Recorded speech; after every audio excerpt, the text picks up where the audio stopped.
What's up, fellow figureheads? Let's unite and once again review the thing that keeps us going in this COVID year.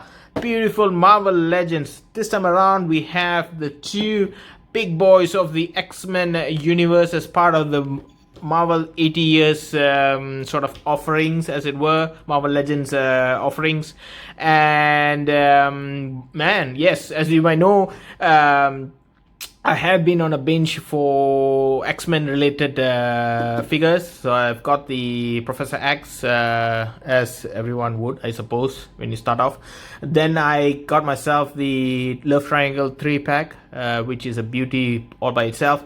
And then you have the White Storm. I am tracking down Rogue and Gambit. The new ones has not come to my neck of the woods yet, but I assume it will soon. The Blue Beast has been difficult to track down, but that shall not deter from me collecting the overall X-Men team and putting together a decent team on my shelves. On the shelves of my let's say toy room, and then of course there's Jubilee, but that's just a small detail. We shall ignore that, but forget about all that. Today we're talking about these two big boys here, Colossus versus Juggernaut. Now, as you can see here from the box, typical Marvel Legends box. Let's just go through that before we go down to the review. We have the big window display that shows both of the figures. On the sides we have artwork. Now, something that's quite interesting is the artwork from this side and the artwork on the other side. Normally it's the same, but in this case it's different because I think this kind of box comes with because it comes with two figures who are characters all by themselves and personalities, very strong personalities. So you have one side that is in this case Juggernaut, and on the other side is Colossus. I think it's the same as well when you get the what do you call Wolverine and Hulk 2-pack. Anyway, at the back you have this beautiful artwork that is the cover for, I believe, the Uncanny X-Men issue. Was it 102? I think it was. There you go, issue 102. And whatnot. You have some descriptions of Colossus and of course Juggernaut. Maybe just a quick read through. It says Marvel's Colossus is a mutant with the ability to transform his body into metal. Peter Rasputin left his farm community to join X-Men and fight for good. So you know he's a good guy. On the other side, it is Marvel's Juggernaut. Kane Marco possesses superhuman strength and extreme durability that allows him to rampage through any situation as an unstoppable juggernaut of force. So it's one of the famous duo of Comic Dome, and I think they have done a fantastic job in bringing them out. And I love this kind of sort of 2-pack, 3-pack, whatever pack, because you get, you know, you don't have to hunt around for individual figures to add to your collections. With this, you are pretty much covered with two pivotal figures within your, let's say, collection, and that always works for me. Now, as a price reference, I can't see this in Big Bad Toy Store, so I assume it's some kind of exclusive, maybe, I don't know, in the US. But as far as what I bought it for, it was roughly around, I believe, the $74 US dollar mark at a local Toys R Us. So do what you will with that info. So let's open these up and see what we get from these two bad boys. Now, what do you get when you take the boys out of the box? As you can see, it's two figures, obviously, and then in terms of accessories, they do come with a decent amount of, shall we say, alternate offerings. So for Colossus, you just get it comes with the sort of like a semi-open hand that is like a, you know, clawing something, but he does get fisted hands, which probably is the preferred hands for me, and I will put that for Colossus. For the Juggernaut, I can sense a little bit of heft about him. but he comes with fisted hands inside the packaging, but he also has this alternate hands that kind of looks like one is sort of a like a pointy hand maybe, or at least more open hand, and then one is a grippy hand. He does come with this sort of battle damage helmet that is quite a neat piece. Imagine someone, I assume if you're talking about Cyclops blaster, shooting this off. I don't know whether Colossus will be able to tear it particularly, but something of that character where it just rips the very thing of the helmet into just open like a can of tuna, really. Anyway, there you go. And then you have a what is essentially a beaten up head of Juggernaut. Now I would like to see who is the guy who did this to Juggernaut. Once his helmet is off, you can see there is bruised eye and his kind of bruised lips on the lower lip here. So it's a fantastic little piece. The only one that I can remember from the animated series that actually went toe to toe, not even toe to toe, who made light work actually out of Juggernaut was the Gladiator dude. Remember that episode where he just threw him like a freaking ragdoll, and wow, there you go. Most of the time Juggernaut is called Juggernaut for a reason, anyway, I digress.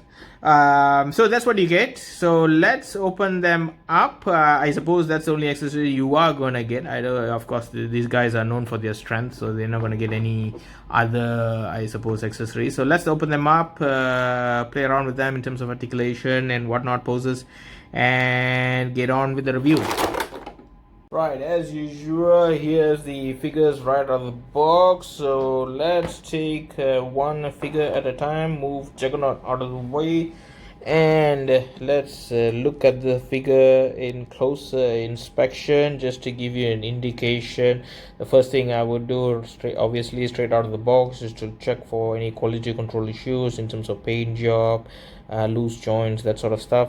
So far it's all pretty good in terms of nothing that is like remotely loose as such. Nothing is like dangling or anything like that, so that's pretty good. The paint job is superb on this figure. I love the silver sort of metallic scheme that goes on when he is in this sort of transformed mode, because I think that there was another one for this type of this Colossus figure which was a bit more darker shade of gray. I prefer this particular shade in terms of the metallic feel that you would want him. Nice head sculpt, quite a stoic look. So all in all, fantastic. Nice shade of red that kind of pops. I don't see particularly any defects as such. Now let's try to play around with the articulation for the Colossus figure. As you can see here, you can see just about the hinge that runs down his neck, so for a fact that's going to allow quite a lot of movement for that up, for him to look up, and then likewise he does look down quite a bit, so that's pretty good, left and right. So fantastic.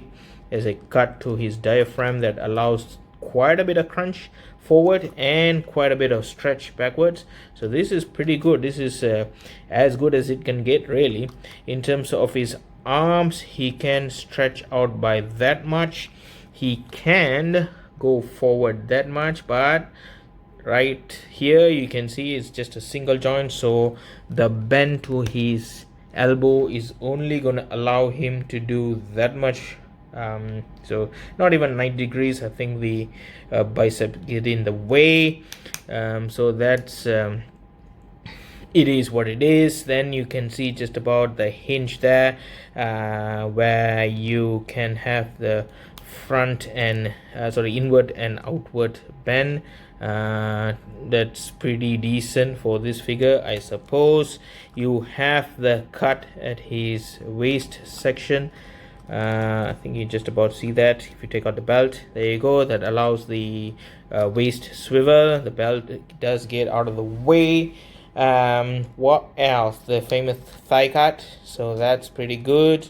In terms of knee joints, you have double jointed knees that allows his leg to bend that much, so decent.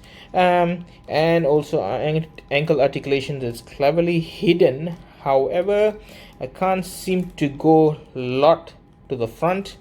Perhaps to the back is fantastic, but to the front for some reason it's just not allowing me to go more than that, so that's a shame. And then you have a decent sort of pivot of his ankles, as you can see there. No toe cut as such. Legs kick out that much, so decent stuff. And legs go backward by that much.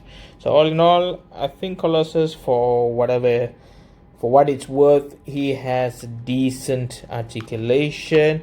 I don't know whether you could squeeze in a double jointed elbow there and the legs, and well, there you go. It is what it is. In terms of additional hands, like I said, he actually came with this sort of I don't know, sort of pose hand like this that's kind of clawy in nature. I wasn't sure why I would pose him with this hand, so I opted for the fisted hands, which seems more natural. And if ever there was a pose I'm gonna pose him, it's going to be sort of, you know, that look to the side, little bit of twist, and there you go. That's the look that I will go for Colossus. So let's look at Juggernaut in terms of what he comes and brings to the picture. Now, in terms of Juggernaut, he is quite a big boy. There's a little bit of heft about him. As you can see here, he did come with the fisted hand as such, so that's natural and that's what I want from him. In terms of his sort of the additional hands, it's sort of this open hands that's, I don't know, maybe he's reaching out to something maybe, and this one is more like a grippy hand and he's holding on to something. Decent. I don't know, yeah, I could use this, I suppose, why not. And it has decent sort of sculpt and paint job to it, so all well and good. Skin color all looks natural. It does come with this alternate head with the bruised, as you can see here, eye and the lower lip, so somebody has done a bit of damage to his face. And this helmet that just has been opened like a can of tuna. And the thing I've noticed is that you can use this head, and there is slots here. I don't know whether you can see that. There's just enough to place it with this head sculpt, but it's not particularly strong as such. I mean, you can just about see, you can place it here with the eye and whatnot. I don't think it will come out, but it's not like, you know, it's not enough like a attachment or anything like that. It just grips everything in place, because this particular helmet is made out of more softer plastic, so it's just all quite a bendy and whatnot. Unlike this one, is a bit more sturdier. I mean, it's still bendable, but you know, it's a bit more steadier, probably because I think the structural integrity of that one has been compromised because of the you know, it being so open like that. So articulation wise for the Juggernaut, let's do the usual rounds in terms of pulling and pushing things up. So we start off with the head. Now, as you can see here, much of the helmet covers the head, so in all likelihood the way the helmet or the angle in which the helmet is shown is probably an indication of where the head can be turned in terms of up, down, left, right and all that. So let's look at the up. That is as much as I can push in terms of his looking up, and the helmet just about goes over and covers to his back, for instance. And then for down, without necessarily manipulating the torso, he can look that much down, so decent, I suppose. He can do the lefty righty, all the roundy, so that's all pretty good. In terms of a stretch, he can do that much, so decent. I don't think he can go any further than that because of the way I guess his arms and like I said, just about everything about him is big, so it tends to get in the way. He can be rotated in terms of a forward what do you call that, stretch. He can go that much. Of course, this is a single jointed elbow which does bend, but there is, whoops, I've just popped his hand, so let me fix that. But as I said, single jointed elbow that does the bend, but as you can see, it's not gonna go all the way up. I don't think necessarily there can be any improvements on this because his biceps get in the way as well. In terms of his hand moving inward and outward, now I've changed the fist to this sort of open hand just to give a more better indication.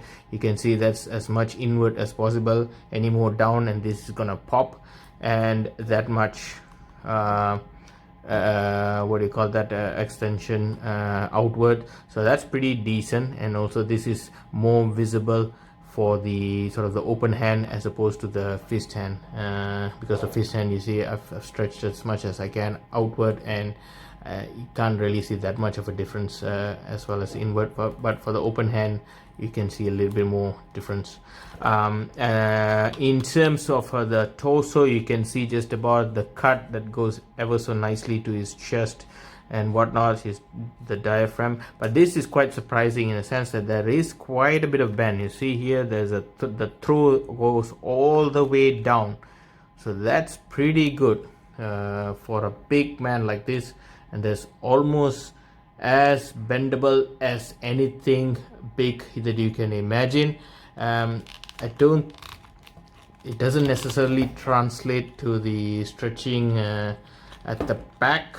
That's as much as I can push before you start seeing all the gaps, and okay, but not as good as the front. So for some reason it goes all the way to the front, so it has that sort of better crunch position, so that's very, very good.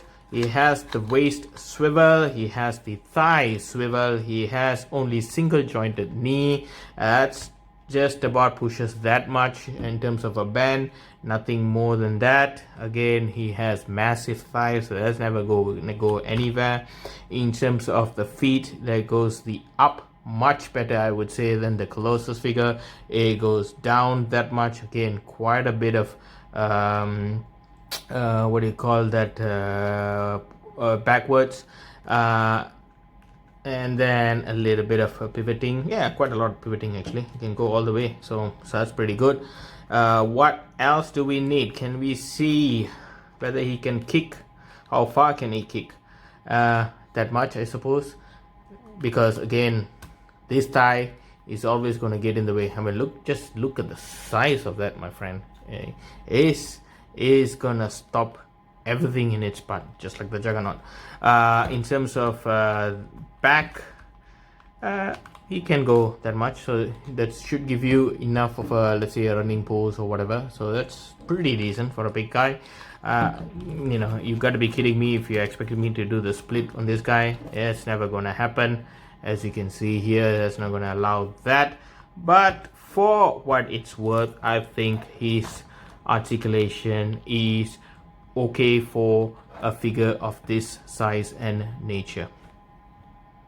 So after having to play and review and look at the figures, where do I stand on it? I think, in a nutshell, for first and foremost, to get these two figures in a single pack is fantastic. Both of these characters are pivotal for anyone really who are going to build their X-Men collection. So for that, kudos to Hasbro for coming up with the 2-pack, because for those of you or like myself who have missed out on the single packs of this, I don't know, maybe the Juggernaut came as a builder figure. I have to check on that.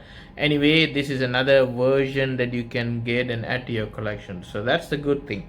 The price point might be somewhat of a stumbling block for some, because this figures as a 2-pack is not cheap.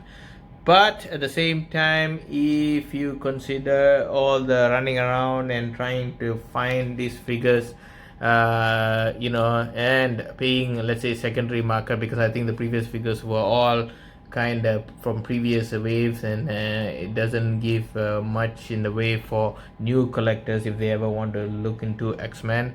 If you take all that into account, I think maybe the price is justified. I don't know, to each his own, I suppose. So there are good and bad. In terms of posing and all that, I think the Colossus does enough. You can play around with him really well. For the Juggernaut, I think he's gonna be that big guy pose right here, and that's about it. Or he's gonna stand towards the end of the team, just to just looking menacing, because he is like built like a tank, and a freaking tank, my friend, and he's just gonna stand there and look menacing, and that's about it. I don't think you're gonna play around much with him. I could be wrong. I certainly don't think I will be ever playing with him that much. So there you go. That's where I stand on that. Do I recommend getting this? Absolutely. If you are like me, starting to build the collection, if you want some pivotal members to add up to the team, this is fantastic, because he has the hero and the villain in the same pack. So decent addition for both sides of the teams. With that, I conclude, and before we go into the poses to finish off my video, as usual guys, if you like what you saw today, please feel free to subscribe and click the like button to my YouTube channel. You can also follow me on my Instagram account at figureheads with an S _unite, where I'll be posting some other shots of other toys that I buy along the way that's not really going to make it to the YouTube video, because let's be honest here, not every figure you're going to review it and make a YouTube video out of that. But if you are interested, and if you are a toy collector like me, and if you just go around every weekend or whatnot, just go around hunting and getting some stuff and putting some interesting stuff, so you can share your stuff with me, as well as you can see what I have to share as well. So with that, I bid you farewell, stay safe, and as always, see you later. Adios.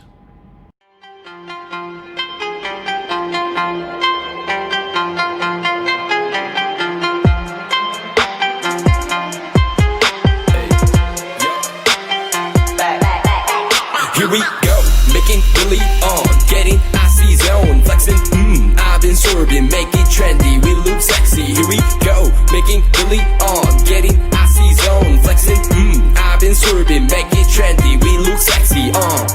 It's so icy, icy, icy, 엄마 내 combination, 새로운 것 같지 머리 swag, 남들이 잘 때도 쓸어 담지, breaking good, life is good,